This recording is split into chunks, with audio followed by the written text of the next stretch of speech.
मैं हूँ doctor Sahiba Sethi, cataract and glaucoma consultant, Arunodaya desert eye hospital, sector 55 में।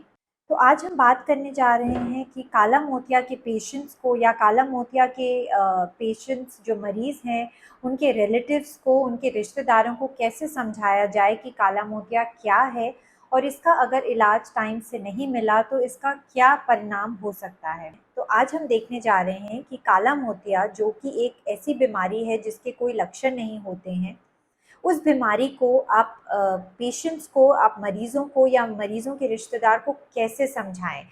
ये कैसे समझाया जाए उनको कि काला मोतिया एक बहुत ही डेंजरस बीमारी है और आगे जाके अंधापन कॉज कर सकती है। तो कई दफ़ा क्या होता है कि पेशेंट्स डिनायल में होते हैं, वो कहते हैं या उनके परिवार वाले कहते हैं कि नहीं नहीं बाबा तो सब देख पा रहे हैं या माता जी तो सब देख पा रही हैं, वो अपना काम करते हैं, वो सुई में धागा भी डालते हैं। तो उनके लिए ये एंटिसिपेट करना कि आगे जाके इसका क्या परिणाम होगा थोड़ा मुश्किल है, हम ये समझ पाते हैं।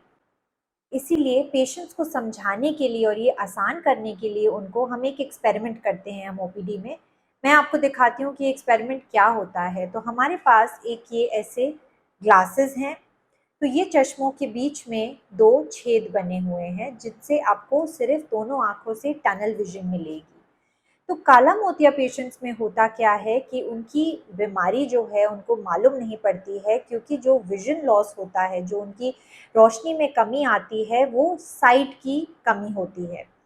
तो जो इनके आँखों के आस-पास देखने का दायरा है वो पहले छोटा होता है, जो कि पेशेंट्स को तभी पता चलता है जब वो बिल्कुल आँखों के बीचों-बीच अंधापन आ जाता है। लेकिन उस स्टेज पे डॉक्टर का उसको रिवर्स करना या आपकी आँखों को पूरी तरह से ठीक करना नामुमकिन है। काला मोतिया करके जितनी रोशनी चली जाती है वो हमेशा के लिए चली जाती है। इसीलिए जो पेशेंट्स टाइम से डायग्नोज होते हैं, जिनकी रोशनी अभी पूरी बरकरार है, उनको ये समझाना बहुत ज़रूरी है कि जब आपको टाइमली ट्रीटमेंट मिलता है तो हम आपकी विज़न बचा सकते हैं, और जब टाइमली ट्रीटमेंट नहीं मिले और अगर आप इसको नज़रअंदाज करेंगे तो आपकी विज़न आगे जाके कैसी हो जाएगी। तो उसके लिए हम ये एक्सपेरिमेंट इस्तेमाल करते हैं कि हम पेशेंट्स को और उनके परिवार वालों को ये चश्मे पहनाते हैं। तो ये चश्मे पहन के उनको सिर्फ बीचों बीच दिखाई देता है। तो नॉर्मल एक्टिविटीज़ जैसे कि चलना या फ़ोन पे काम करना या लैपटॉप पे काम करना, रीडिंग करना, ये सब उनके लिए कठिन होने लग जाता है। तो चलिए देखते हैं।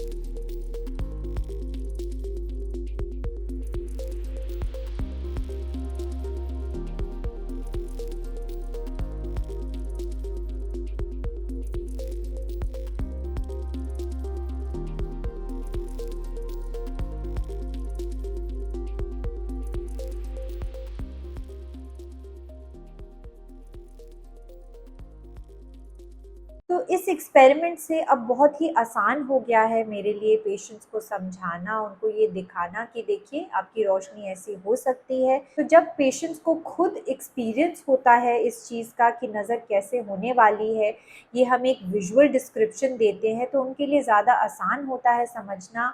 और बहुत ये भी मैंने देखा है कि पेशेंट्स जिनको मैं दवाइयाँ दे रही हूँ वो बहुत टाइम से डाल रहे हैं, रेगुलरली डाल रहे हैं, बहुत ही कंप्लायंट हो रहे हैं, क्योंकि अब इनके मन में ये है, ये क्लैरिटी है कि अगर मैं दवा नहीं डालूँगा तो आगे जाके मेरे साथ ऐसा हो सकता है।